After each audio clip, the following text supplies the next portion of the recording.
आज उम्मत मुस्लिमा जिन मसाइल, जंगों और इंतशार का शिकार है, क्या ये सब अचानक हो रहा है? तो इसका जवाब है कि आज दुनिया में ताकत सिर्फ हथियारों से नहीं चलती, बल्कि ज़हनों को तकसीम करके कौमों को कमजोर किया जाता है। यही वो पॉलिसी है जिसे मगरबी ताकतें बरसों से इस्तेमाल करती आ रही हैं। तकसीम करो और हुकूमत करो। ये एक ऐसी खतरनाक हिकमत अमली है जिसके जरिए कौमों के दरमियान नफरत, इख्तिलाफ और दूरियां पैदा की जाती है, ताकि वो कभी एक मजबूत कुव्वत बनकर खड़ी ना हो सके। कहीं नस्ल के नाम पर तकसीम, कहीं जबान के नाम पर नफरत, कहीं फिरकों के नाम पर फसाद और कहीं कौमियत के नाम पर उम्मत को टुकड़ों में बांट दिया जाता है। अफसोस की बात यह है कि आज उम्मत मुस्लिमा भी इसी जाल में फंसी हुई नजर आती है। मुसलमान जो एक जिस्म की मानंद थे, आज मुख्तलिफ कौमियतों, फिरकों और सियासी मफादात में तकसीम हो चुके हैं। दुश्मन ने हमें कमजोर करने के लिए सिर्फ सरहदों पर हमला नहीं किया, बल्कि हमारे ज़हनों और सोचों पर कब्जा करने की कोशिश की है। दीनी हक का निजाम हमें अखुव्वत, इत्तेहाद और वहदत का दर्स देता है।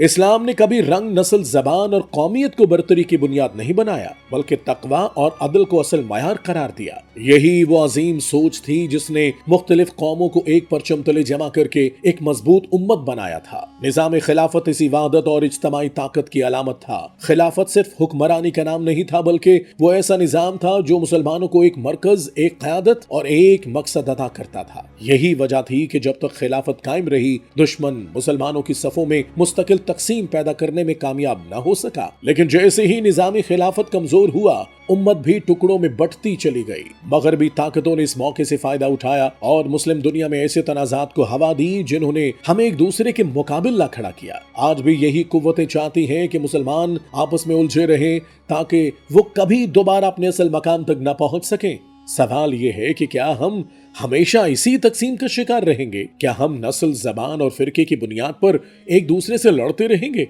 या फिर हम दीन हक के उस अजीम पैगाम की तरफ लौटेंगे जो हमें एक उम्मत बनने का दर्स देता है?